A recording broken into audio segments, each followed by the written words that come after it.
Hello and welcome to the Punters Lounge podcast. We're taking a look ahead to the fifth and final day of Royal Ascot. I'm pleased to say that I'm joined by the Brigadier, as he's known on the Punters Lounge forum, Stephen Simmons. How are you, Stephen? You've been having a good week so far?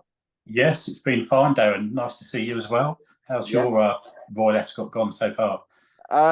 Punting not great, but obviously it's been hugely enjoyable. We've seen some really impressive performances. Yes. I'm just going to give a quick name to Full Bad, because obviously I'll be looking at the Melbourne Cup later on in the year, and he looks tailor made for Flemington, and of course Rich and Willie Mullins, they've gone so close to winning the race before, and certainly with an eye on the future, I think Full Bad, he's still got to qualify, he's still got to pass the qualification criteria. I think he's got to finish placed in a group race or possibly running the E-ball. So he's still got to pass that. So we'll certainly be seeing him again before he goes. But I think that's the plan. But I mean, he was obviously really impressive. I think you were pretty keen on him on Tuesday as well, weren't you? He just got thrown in, Darren, and he looks a fine type for the Melbourne Cup, doesn't he? They've got unfinished business there with Max Dynamite obviously finishing second. So yeah, that's a good spot. Also interesting. Yeah, Frankie Dettori rode Max Dynamite, and he caused all sorts of issues. The Aussies weren't very happy with him that year because he caused a lot of interference. Now, Frankie is all set to retire, of course, and he's been hinting that he's never won the Melbourne Cup. He's been hinting at it. Wow. Could he be riding Volbane, which in that the would Melbourne be a Cup, finish to us. That would be a finish to his career, wouldn't it? Yeah. Any other highlights for you before we get cracked in? It's just been solid all the way through, really, Darren. I've enjoyed it immensely, and I wouldn't say there's any highlights really, but I mean they're all highlights, aren't they? Well, yeah, it's a great race, and Saturday looks fantastic as well. Speaking of Australia, we're going to start with the QE2 Jubilee Stakes, and Paul Nagata was a bit disappointing. The ground went totally against her on Tuesday, those storms in the morning, and she played up beforehand as well. She certainly didn't run a race. She's better than that. But the ground looks set fair for the Australians on Saturday. Artorius, who of course was third in this race last year. Some people say he was unlucky, but I suppose he was in a way, but that is his running style as well. He was always going to come from behind. And of course, in a big field, sometimes you're going to find problems, and he just did. But it was still a hell of a run. He then went to the July Cup and finished third behind Alcohol Free before finishing sixth behind Highfield Princess at Deauville. He went back to Australia. Now, I think he's coming into this race in better form than he was last year. He won the Group 1 Canterbury Stakes at Randwick in March, and a couple of weeks later, he was fourth to Animo. Now, Animo won the Cox Plate last year. He was the best all-aged horse in Australia. So that was a really good effort. He finished close behind him over seven and a half furlongs. That was 1,500 metres in the George Ryder. And also, just to mention as well, when he won the Canterbury Stakes, the second came out and won a Group 1, the William Weed at Moonee Valley after that as well. So the form looks pretty solid.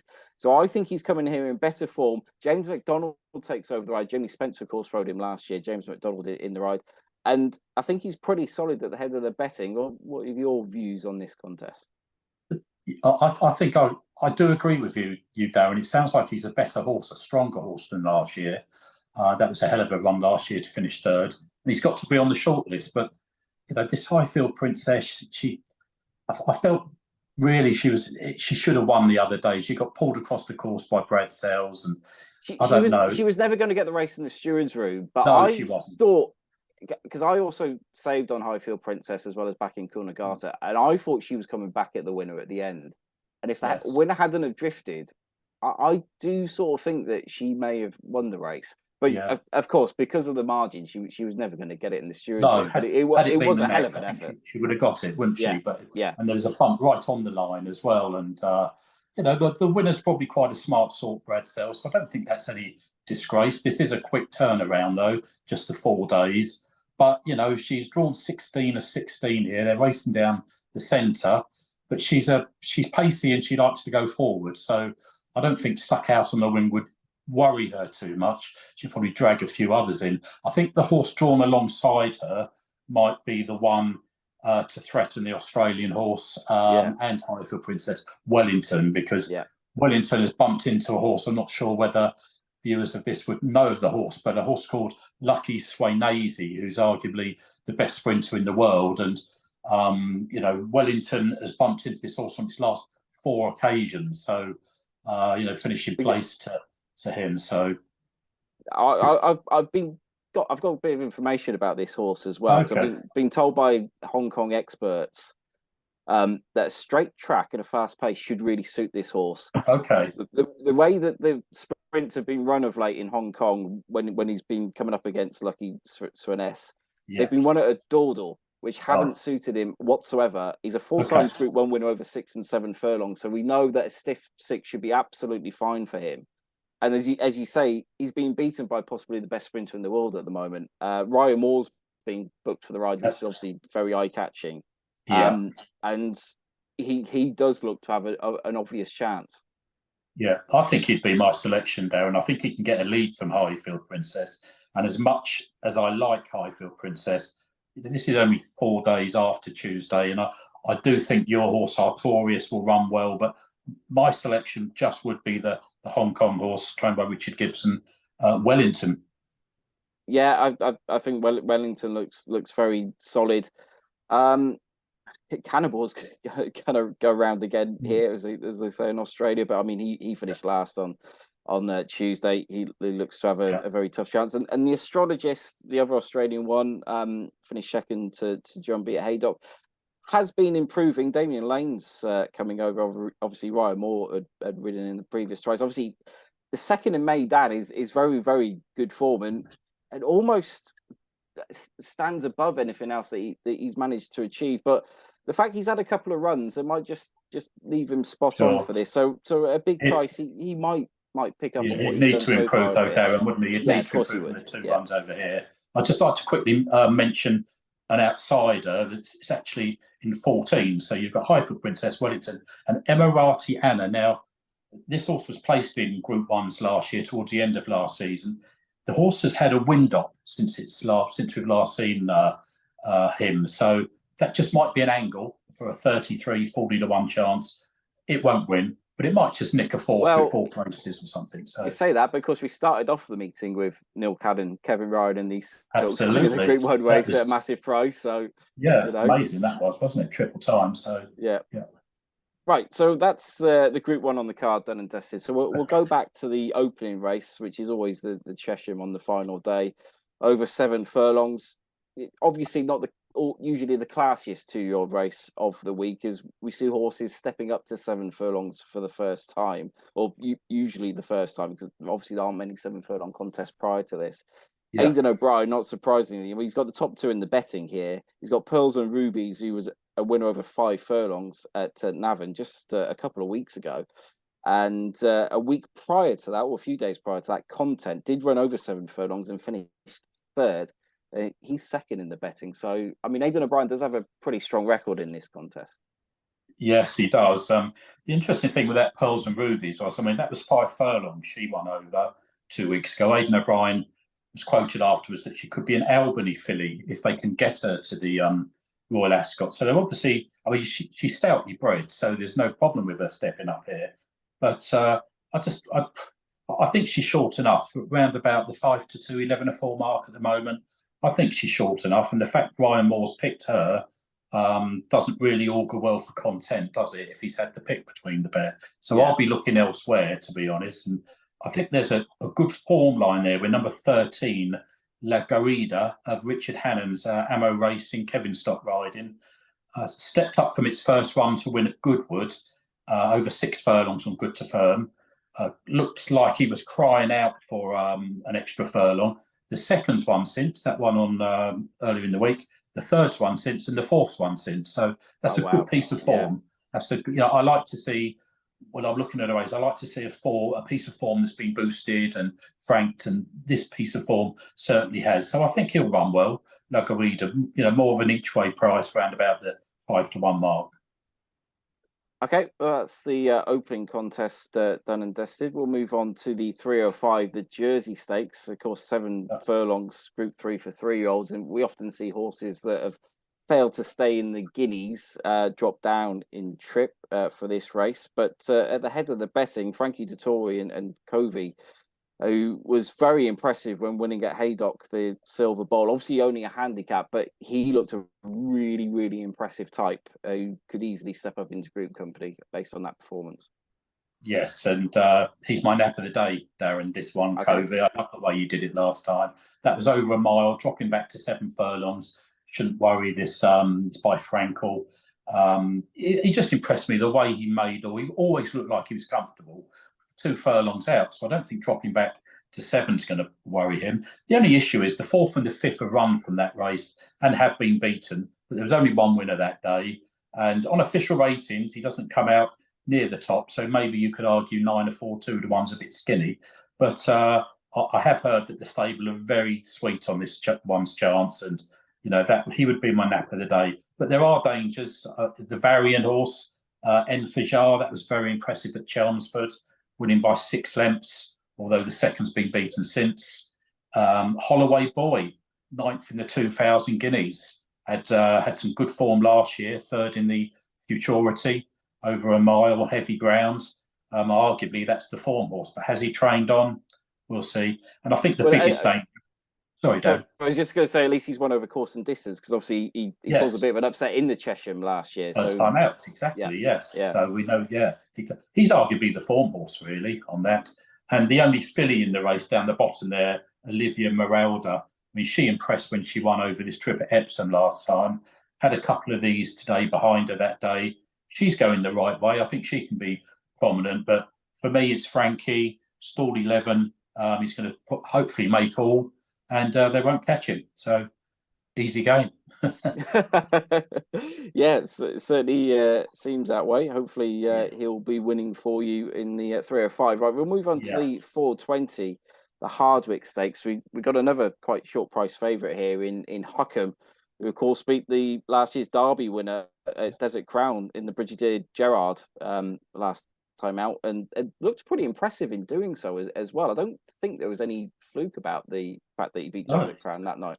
No, I'd agree with that. And his trainer, Owen Burrows, came out beforehand and said the horse would need the run, and he seemed to be stuck in a pocket. And some people say that Richard Kingscote went too early on Desert Crown, but he didn't really have any option. And Huckham picked him up. And I've always thought this horse was a mile 4, a horse, or a mile 6 even. So to come out first time and win the Brigadier Gerard over 10 furlongs was a big highlight that evening. And he's going to take some beating here today, isn't he? Yeah, for sure. And obviously that was his first run in nearly a year as well, because he won the Coronation Cup at Epsom last year. Then obviously we didn't see him since then. So that's right. He's a Group 1 winner. I mean, I know people were saying that he should have gone for a Group 1 earlier in the week rather than going for the Group 2 Hardwick Stakes. But I'm guessing connections are probably thinking along the lines, as you say, we want to go over a mile and a half rather than a mile and a quarter. Sure, it's a good stepping stone to the King George, isn't it, this race? So, you can see why they came here. I mean, before the boil over of Mostabshire early in the week, this looked the easier target as well. So, but I think whoever beats him will win this, Darren. I think he's got an excellent chance. I mean, he beat Pile Driver 4 lengths in the Coronation Cup we were talking about last year. He's back in there. He's had issues, and I read a piece recently, William Muir, saying that the horse always needs the first run. So I'm happy to overlook him. I suppose the danger would be the Gosden runner, Free Wind. I mean, the form is boosted in the week because wasn't it just Rouge Millennium. So you can say that's a boost, but she's a filly getting £3, but no, it's Huckham for me. That's quite keen on this one. I think I didn't like the others. Duval Legend, last seen 4th in the Melbourne Cup. Surely he's going to be better for the run. But no, Huckham's a confident selection. Yeah, and I mean, I must admit I've not seen any quotes, but you'd imagine that they'll probably go to the Melbourne Cup again. So it's almost like we'll start his campaign off here, and then build towards first Tuesday in November at Flemington. Yeah. Right, so that's the 420. We move on to one of the big handicaps of the week, the Wokenham. We've had some really big price winners of the handicap slope. We're recording this on Friday lunchtime. We've had Thursday lunchtime. We've had some big price handicap winners so far. What takes your eye here? Obviously, Rosario for Charles Hills and William Buick heads the betting, but you know, there's a whole host here at massive prices. There's got to be some each way angle in here, surely.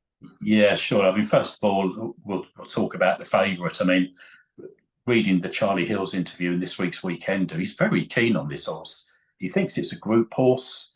It's, you know, the draw's fine, isn't it? I'd say a high draw this week has probably been best. That's where I'd want to be looking for horses drawn this side, the near side.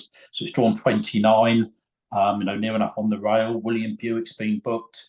It's 8-1, and you might say, well, that's short enough. But this is the type of horse that could go off 4-1 because it's got that profile. The one thing that would stop me putting him up as a bet is the ground. Its 2 wins have been on soft and good to soft. Even the trainer stated in the weekend a drop of rain wouldn't go amiss. It could be lightning fast by then, depending on. Oh, it's going to be quick. It's got to be. There's no rain forecasted, without a doubt. So, do you want to take 8, 7, 6-1 about a horse you're not sure where he's going to handle the ground? Not really for me, but there's a couple of big prices I like. Mr. Wagyu, drawn 18 here, so hopefully he can tack over to the near side. It was a bit of a flop last time, but he's got a very good record in the summer.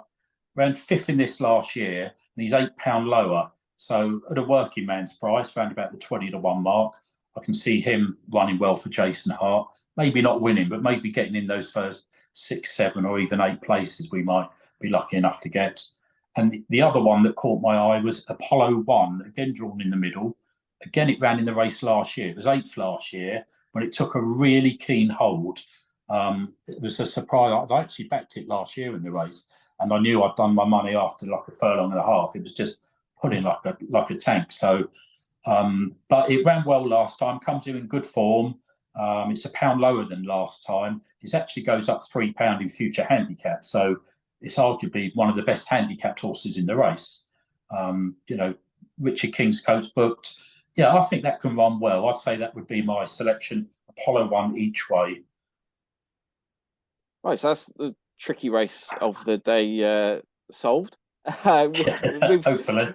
Hopefully, yeah. Just the 16 in the Golden Gate Stakes, the final handicap of the meeting at 5:35. I mean, this is obviously going to be fairly tricky as well because it's full of unexposed 3-year-olds. Aidan O'Brien, again, has the favourite here with Canute, who was a winner in a handicap at Navan just a couple of weeks ago.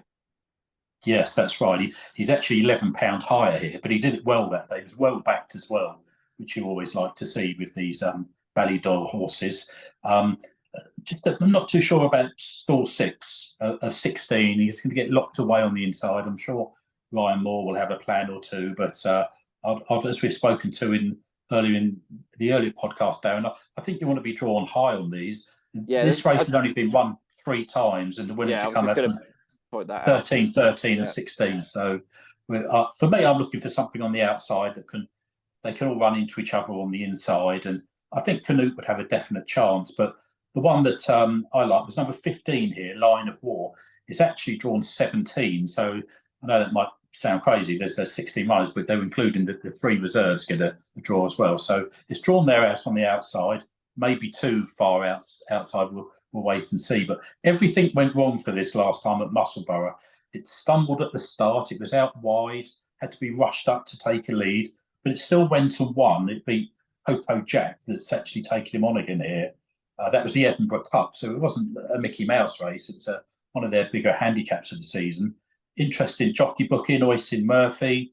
I can see that running well. It's only gone up £4 for that, and hopefully this is a horse that can keep out of trouble and be produced late and run a big race. I thought he had a good chance. So that's the 5:35. Then we move on to one of my favourite races of the week. Oh, yeah. I love the Queen Alexandra. The longest race on the calendar, not just the meeting, on the whole calendar. Yes. But I think it's a great betting race, purely because there are so many horses who turn up here, have no chance whatsoever. They're just having a social runner, as we say. And you can narrow it down really, really quickly. And obviously, the obvious place to start is Stratham, who took this last year in really decent style. I mean, there was talk that possibly Frankie Dettori riding it, but Frankie's not been booked for a ride in what would be his last Royal Ascot. William Buick's booked to ride him, even though Frankie rode him last time. But it was quite well beaten. But no doubt Willie Mullins is going to have him absolutely spot on. Yeah, it's a strange one to Tory not riding, isn't it? Because he's done the donkey work, if you like, ridden it in the prep race over in Ireland when he was 8 to 9. William Buick did ride him to win the race last year, but I think Frankie was hoping he was going to get on this. Yeah, he might be a bit peeved about that, but the only negative for the horse is he's 10 years old, isn't he? But it didn't stop him when he was 9 last year, and owned by Tony Bloom, 2 from 3 at the track. Won this the last 2 years, actually. Yeah. Has to carry a £3 penalty, but that shouldn't be too much of a problem. As you rightly say, he stays. He's got to be on the short list. The obvious one to take him on with would be the Ryan Moore runner, Dawn Rising. It actually finished ahead of, it was 3rd in that race, which Stratum was 8th in. But I mean, I don't think that really mattered too much.